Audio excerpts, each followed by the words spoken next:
Broadway's Bit by Bit, the only Broadway podcast dedicated to the investor-producer relationship. I am your host, Megan Ann Rasmussen. Sometimes we forget the business of Broadway. And without the business aspect of what we do, we can't bring life-changing stories to the stage. This bonus podcast episode is a deep dive into the often overlooked key systems of email.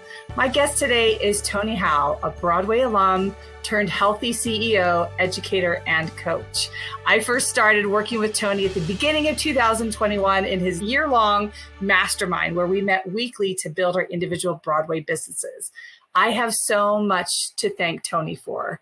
He laid the foundation for where I am today, including helping me share with the world when I won Producer of the Year, when I became a co-producer on my first Broadway musical, and when I attended my first opening night of a brand new Broadway musical. And more than that, Tony is a lovely human. He is smart, he's detailed, he cares deeply, and is on a mission to help you become a healthy CEO. Tony, truly, it is such a pleasure to have you here. Welcome. It's an honor to be here, Megan Ann. I am a big fan of you. You are one of the world's biggest cheerleaders, but I love who you are as a human, but particularly the work that you do. You are a change maker. So thank you. Thank you, Tony. Thank you. We are talking to you while you were living in Bali. Can you tell us how you got from Broadway to Bali? Sure. I started doing home swapping in New York. And maybe we'll go back and talk about my career evolution.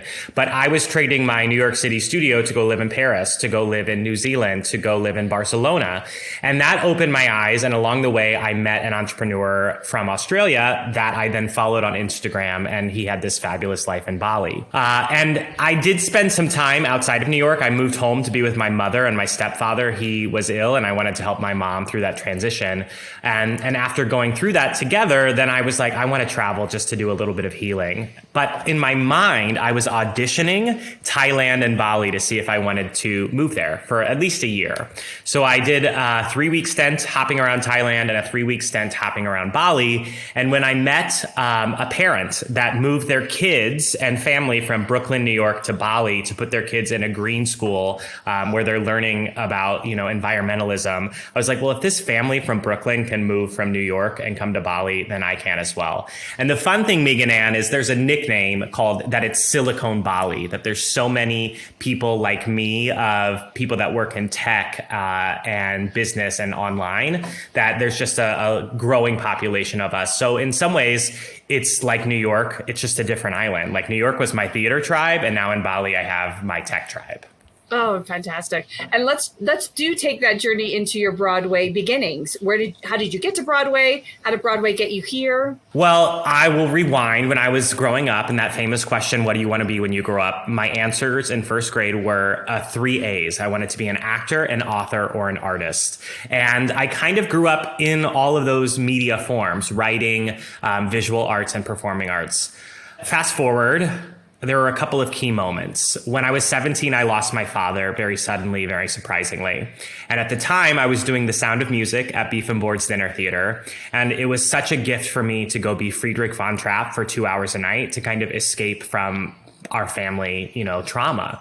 And it was at that moment towards making college decisions that I realized that that's what the arts do for other people, is it helps them, even if it's just the most frivolous fluff piece, it helps people forget their troubles, like in cabaret. So I decided to pursue theater. And fast forward, I had a great career. So I started performing when I was 10. And the last big job that I did was the first national tour of Evita. And I never worked in Times Square 8 times a week, but I did Broadway tours, Broadway benefits, all of that. And along the way, I got to a point where I realized this is my second big tour and something's off. So I call it a Shavasana moment, Megan Ann, where you have to lay there and face the truth. And I was like, why is something feel off? And I combine that even for my students with an exercise maybe from freshman year acting class about tactics. And so I always ask people, which is what I did for myself, why did you become an actor? What was your intent? What was your purpose? And the verbs that I created were I wanted to inspire people and I wanted to create. But what I realized along the way about commercial theater is that very little of it is creation for an actor. Most of the time you're interpreting and then executing 8 times a week for, years if you're lucky. So that's when I decided to start my business. I knew that my tour would end and I wanted to be my own boss when I got back to New York. And it started as a social media seminar that I was teaching at colleges along the way. That evolved into an online course. Well, then the professional market in New York, once I got back, wasn't ready to pay for social media training. So we became somewhat of a website design agency. And I say after building hundreds of websites, I realized I'm not building websites, I'm building people's businesses and their brands. And so that's what's created a color-coded methodology that I think really is not just for artists. I think if someone is an entrepreneur, they need all of these elements. And that's the long and the short of it. But I started as an actor wanting to inspire and create. And then I realized that I maybe have the opportunity to help others tell their stories in a different way. Tony, you inspire me and so many within the Tony Howell community to create. I've watched you build businesses, brands, people. You have this wonderful skill to be able to help, listen to someone talk about what they want to do, extrapolate how they want to do it, and then hold up the mirror and show them who they are. And it's like this aha moment. And you do that so beautifully. I really commend you for that. I know that you've worked with a number of Broadway A-listers. And while I want to ask you to drop names, but you can if you want to. Can you tell us what you have learned about the business of Broadway from working with some of these Broadway's best? Yeah, and I want to reflect back. I think one of the skills that you're talking about is from learning how to act, learning how to step into someone's shoes and see the world through their eyes. And that is just, I want to plant that seed for anyone else who may be considering a career expansion, that there are transferable skills no matter where you are in the arts. Lessons along the way. I also have to credit my survival job. When I first moved to New York, I was working at Music Theater International, which is the licensing company of hundreds of musicals. And to me, Megan Ann, maybe that was the predecessor that I needed because, there were conversations, Sondheim's stopping by, Stephen Schwartz is coming by today. And so I realized at that point that these are just humans, that though they have awards and maybe wealth, that they are just artists like the rest of us.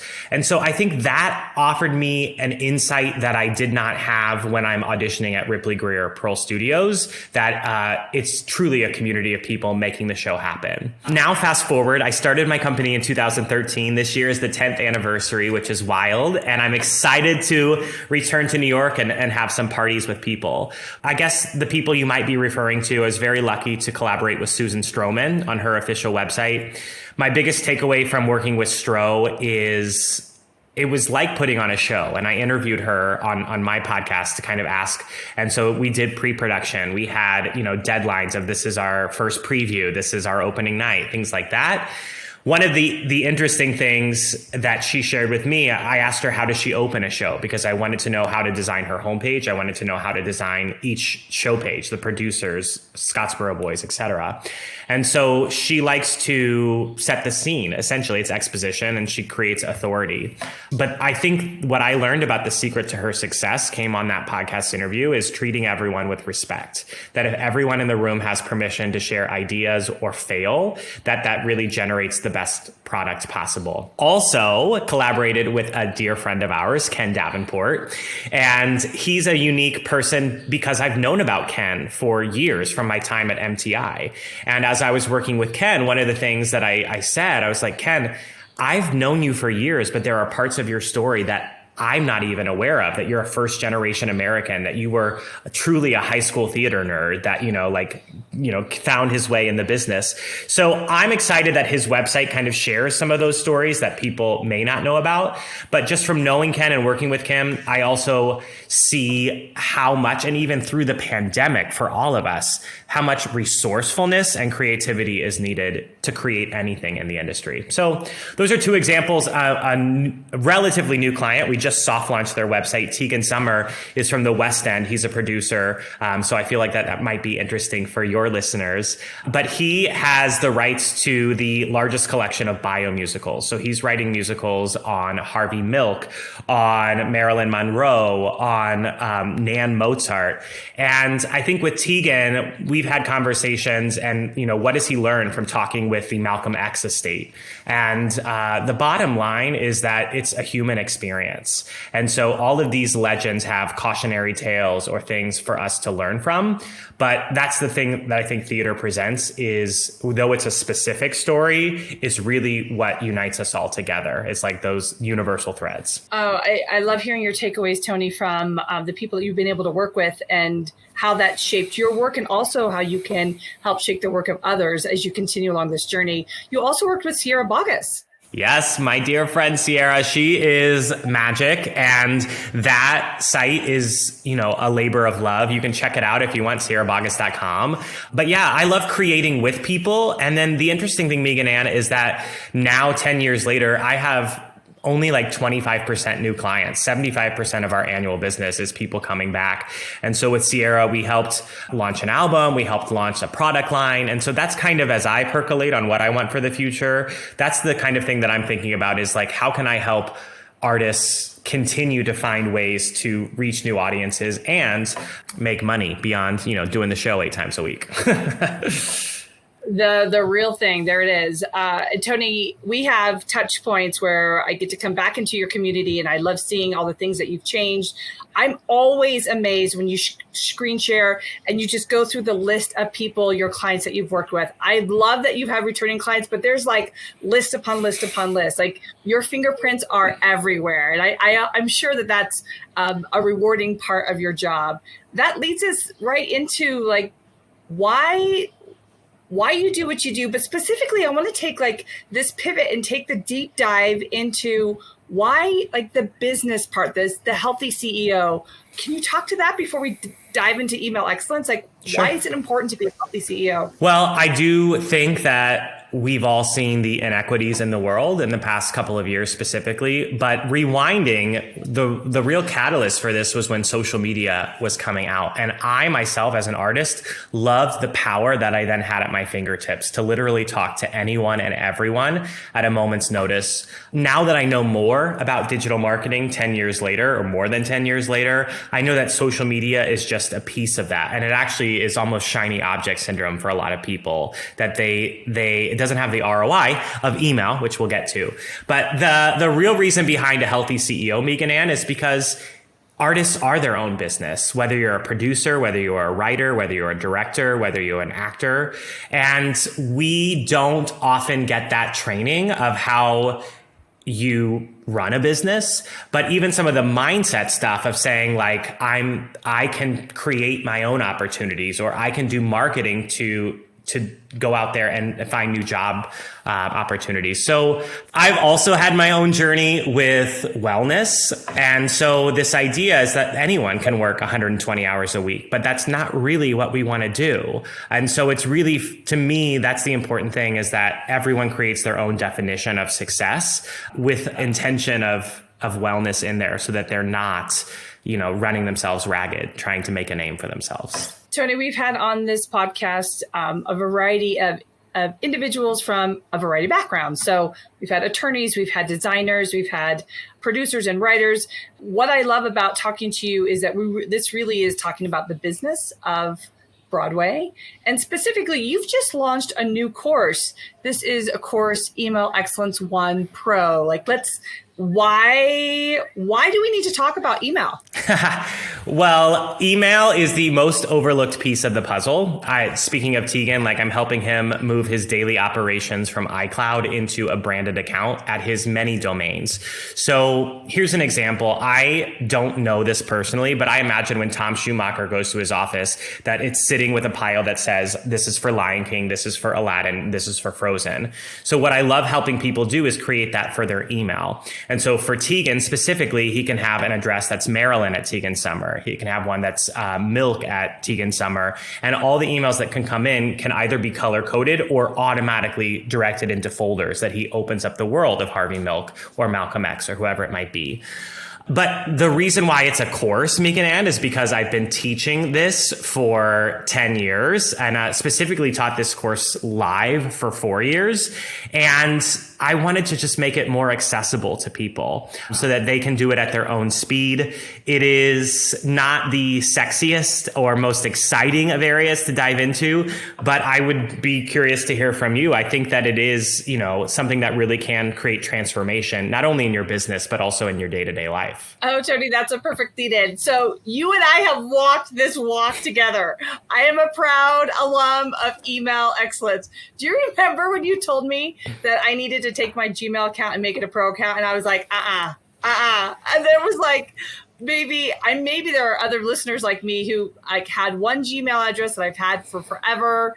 And the idea of like migrating to a new system felt so overwhelming. And truth be told, there were a couple of days, even weeks when I was like, what have I done? What have I done? But now, like when I have to go back into that old system and retrieve an email, I'm like, I would never go back. And I think this is really underlooked, like this idea of how email is the way that we communicate with each other as humans, right? Like we're not on the phone. We're not seeing each other face to face in the city, especially post-pandemic. Like email is gold. So we should be paying more attention to it than we are. Yeah. Megan Ann, you brought up something, and that's something that I like to highlight. I always ask people, how many physical addresses have you had in your life? So I lived at 505 North Madison. I moved to 240 North Main. And it's like, we're not scared of our physical mail reaching us at our new home addresses, but people do cling to email addresses because they're terrified that someone's not going to be able to reach them. But the class walks you through. You can still hold on to AOL if you want to get all that spam and noise and whatnot. But what the class can teach you to do is a slow changeover, maybe 6 months, 12 months, that you're eventually going to close up shop at AOL and you have yourself set up in a professional email address, just like Lin-Manuel Miranda. If you want to see something fun, go to his contact page and it says acting at Lin-Manuel, writing at Lin-Manuel. And so that's that idea that you can have different aliases for different projects. And I just geek out about this, so forgive me, but we've all been to Whole Foods or DSW or Sephora, and they ask for your email address when you're checking out. So I just am waiting for someone to like have a TikTok video that at the checkout you say, sure, it's promotions at Megan Ann Rasmussen. And then I want you to like film secretly and watch them go to your website after you've walked away, because it's just a daily way to tell people that you have a website in a very, very classy manner. Well said. What are the common questions you get, Tony, about email? Like, can you share examples of how email has helped people find success? Why are you thinking about that? This migration of email was actually cathartic for me. Like some of the people that were contacting me, like maybe once upon a time I went to a tanning salon, like now we know better, but like they may have been following me for 20 years, right? And so I was glad to get rid of some of those contacts, right? Yeah. Do you have other stories of people? I know you talk about like that feels like a weight loss program because you can get rid of so many emails. Like we have to be able to focus on the important emails that are coming into our lives. Do you have any disaster stories that you've gained through your 10 years experience? Yikes. Yeah. The two disaster stories that come to mind is there have been a couple of times where people contact me and it feels like 911 because their email went down, that they're using an archaic setup from GoDaddy or whatever it might be, and then it just stops working. So I've had a couple of those of Broadway directors that are like, my email's not working, help me. Or another where they are a coach, a prominent teacher in the New York community, and suddenly their emails are going to spam every email they send, including one-to-one. So that's some of the like not fun technical things, but I try to make it simple, easy, and fun. And we cover out how to protect yourself from those. And I will, with vulnerability, I maybe throw myself under the bus here, but right before launching this course, I was having an issue where emails were going to my trash can. And I got on with Google support and I found out that the reason why is because in creating the course, I was demonstrating Apple Mail, I was demonstrating another app. And so somewhere along the line, some of the routing got a little haywire. And so they told me to just reset my sign in and that should fix it. Well, Megan Ann, I locked myself out of my business email and I was tossed around like a pinball machine between Google domains, Google account recovery, Google Workspace. And so I share that as a cautionary tale that inside the course, I try to set you up for every possible thing that could go wrong. That's like you always have your backup information. And even if you don't take the course, people can go to their account at Yahoo, wherever. Always make sure that you have your phone and a secondary email, because we are in a world where people are hacking or whatnot. So it's just good. Even two-factor authentication, I think, is a great idea. I've taken this course before and now seen the new revised course. You really do make it simple, easy, and fun. I think, Tony, you have a lot of superpowers, but this one probably more so, like taking complicated ideas, or complicated for people like me, and then distilling them into very simple, fun, easy steps. And your ability to like attach worksheets that are step-by-step and very detailed are so helpful. And you're so cheerful. Like when I see your face in this course, I'm like, next, please, more Tony, please, next, please. I love the bite-sized, manageable parts of this behemoth, which can be email, but it doesn't have to be a behemoth. We're talking about digital wellness. We're talking about strength and simplicity for the listeners who are the producers who may be producing a number of different shows. How helpful to see color-coded emails that are coming in from a variety of shows. For the first-time investors that are getting information from maybe a variety of shows, how do we color coordinate those so we know where our K1s are, so we know how to, when this capital call is for this investment. It's so important. And I also had someone reach out to me. I didn't tell you this, DM me on Instagram and said, I may not be an investor or a producer, but I'm a busy mom and I can't keep track of like all of my kids and everything coming at me all at the same time. So we're beyond like the business. This is also just a human service, like helping us. Stephen Covey talks about like sharpening the saw, one of his 7 habits of highly effective people. I mean, if we keep doing the same, I felt this, Tony, fighting against the stream of like, how many emails do people get every day? What's that stat? 88 emails a day on average for every adult. But I think if you're an entrepreneur or you're a parent, that number is probably a lot higher. I have felt that swimming upstream, and now to be like inbox zero convert, I wish I could explain, thank you, like the emotional release, but also like the sense of space and like centeredness. You're so good at talking about how you can create that change from taking time to organize your email. Yes, so important. Yeah, I think that it definitely plays in. And, you know, we're not brought up in this world of dings and pings and red flags and constant notification. So, and some people, for whatever reason, they thrive on that. But I think what this course is for is efficacy, right? Whether it's whether it's inbound or outbound, it really just is about efficacy and getting out of your inbox as quickly as possible and moving on with your day. So when we talk about common hurdles, Tony, that people have to face when thinking about making the real change to their email systems, or if they want to start a new business or a new production, like what are some of the biggest hurdles? You want to set people up for success. What are the biggest hurdles for them?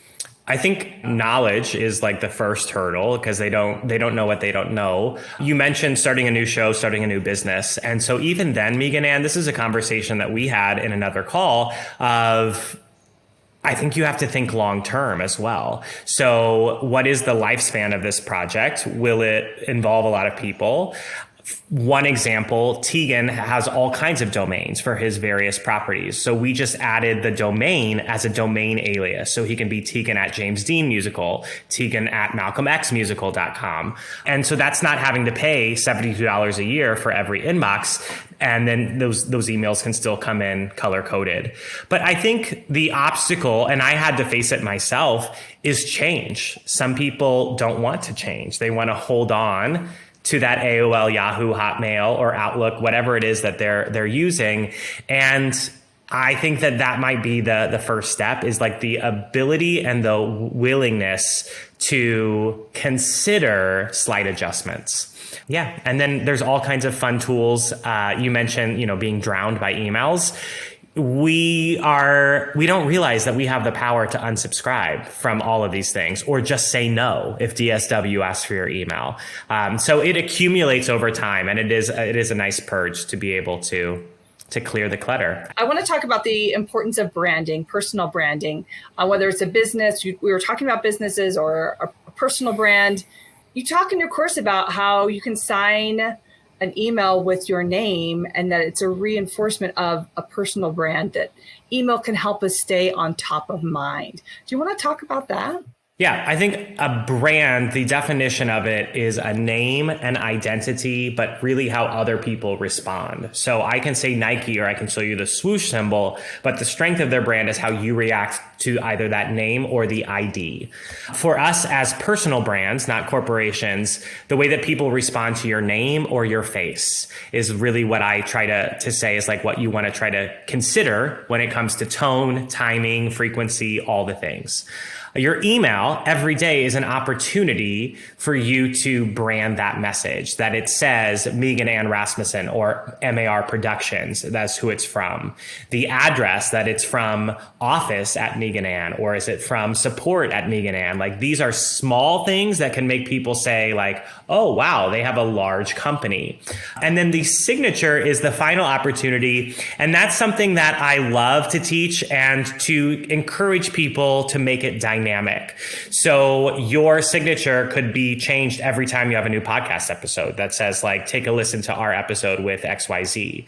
I have myself right now, we have a couple of signatures going based off of if someone is in the course, then I don't need to advertise the course. I put our standard signature, but I'm using my email signature right now on every message that goes out to let people know about the class. But yeah, branding, it's an opportunity that it's also, if there were a list of names, let's say that you have a list of investors or actors or whatever it might be. If someone says that their email is mar@meganannrasmussen.com and everyone else is Gmail and Hotmail, I might go research meganannrasmussen.com. So I just think it's an opportunity that will pay off. And I can throw a statistic your way. For every $1 you spend on email, the ROI with a 2023 research study is $42 in return. So there is a 4,000% return on investment for every $1 you're willing to spend on email. Time is money and time is email. I mean, that's got to be part of the equation. What else adds to that? I mean, I heard you talk about like the treasure hunt and finding even unclaimed money in email. But why do you think that statistic is so high?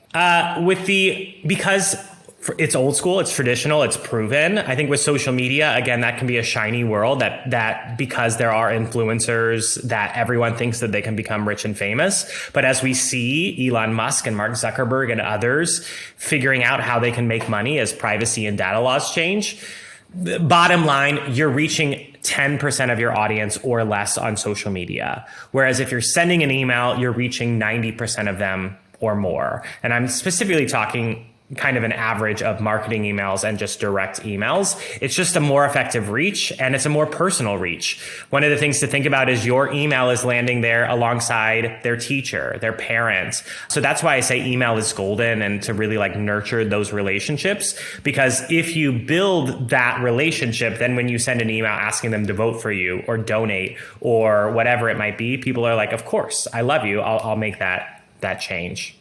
Tony, before you share the specifics about email excellence, One Pro operations, and what this course is now and why it's important in April, can you give us a pull out the perf review of how email excellence fits into your program of helping people be a healthy CEO? Sure. So I have a free class on my website, tonyhowell.co, that is called the Business Blueprint. And that has taken 10 years to create, but it goes over this methodology that, I mean, it started with social media. And then what you said is like, I'm help people become a healthy CEO. So within the ecosystem, I don't like calling it the Tony Howell method, but if Alvin Ailey and Martha Graham and all these people can have a method, then I think I can. Business or entrepreneurship is really looking at why you are on the planet, your purpose, and making sure that you are fulfilling that purpose without getting distracted by hashtags or whatever it might be. Brand is human to human connection. It's the relationship. It's the shared humanity. It's why I light up when I see the Green Mermaid, because I know I can go get that venti iced coffee. We talk about how you build a brand. Website is the cornerstone. I believe everyone needs a website. If you have a birth certificate, you should have a domain. And it can grow and change and morph and evolve with you. It doesn't have to be a museum of here's everything I've ever done, unless that's later in life and you want to create that legacy. But it is it's a hub for people to see all the things that you've got currently going on or coming up. Email is that missing piece that we often overlook. So I think of it as plumbing, that once you have a home that people are visiting, that's where things flow. If it's a store, it's the cash register. It's where transactions are taking place. And then social media is the end of the line. That is, in business words, that's top of funnel. That's reminding people that you're in existence and nurturing those relationships. You don't have to post all the time. As long as you stay at the party and you give thumbs up to people and smile at them, then you're doing your job on social media. So I think email is that critical piece that, again, it's easy to overlook, but like the plumbing in your house, suddenly you have a huge problem. It's like, why not be preventative and get those copper pipes right now, get it flowing. Oh, Tony, I really love how you've created this framework and all the details and the research and the blood, sweat, and tears that you put into each component. For those who are listening, who are the emerging producers or the first-time investors or people who are excited about Broadway, tell them how they would find this email course.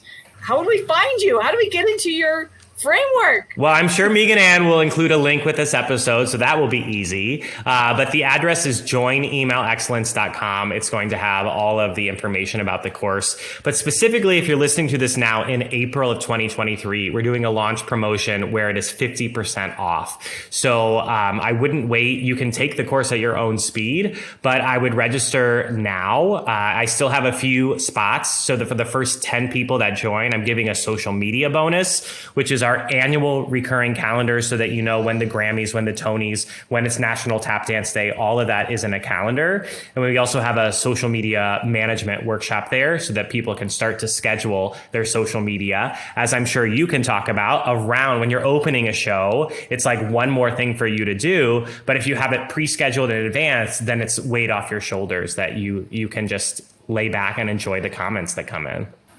Tony, I can speak from personal experience that the ROI on this investment is so valuable, that being able to take time to think through email specifically, healthy CEO generally, has been life-changing for me. You really have laid the foundation for me to be able to do the things that I'm doing. And I'm amazed at how I need to come back and sweep out the cobwebs, sweep out the floor sometimes, right? To make sure that, because things change, right? Technology changes, Facebook changes, algorithm changes, like new things, Reels, TikTok, like it's always evolving. And so in being able to have someone with your expertise who is willing to share to help build this Broadway community, to build the human community, is such a gift. Thank you for doing what you're doing. My pleasure. Well, I'm glad that you ended with human, because I'm like, humanity evolves, like we all evolve. So as these things affect our day-to-day life, we also kind of have to see how they play in. But Megan, I'll go back. It's like, I try to like step into my purpose. That's why I'm doing everything I'm doing. And it's just an honor for me to continue to do that for other people, to help them get aligned so that they can make the biggest impact as well. If people want to find you, TonyHowell.co is a great way to find you. What other channels should we look for? We find you on Instagram. I'm pretty much Tony Howell everywhere. I love DMs. So if you listen to this, just say hi. I'd love to know who's out there. But yeah, that works. Website or social media. For everyone listening, I would highly encourage you to, 1, sign up for this email course, which will change your life, and that's not hyperbole. 2, familiarize yourself with Tony Howell, his framework. It is a blessing to be in his community, and you meet wonderful people, and that pays dividends daily. It's really true. So thank you again, Tony Howell, for being with us. I'm so excited for your email excellence course and the relaunch of this 10-year effort. I'm wishing you every success always. Thank you, Megan Ann. It is a blessing always to be in your presence, even just digitally. So thank you for everything you give to us.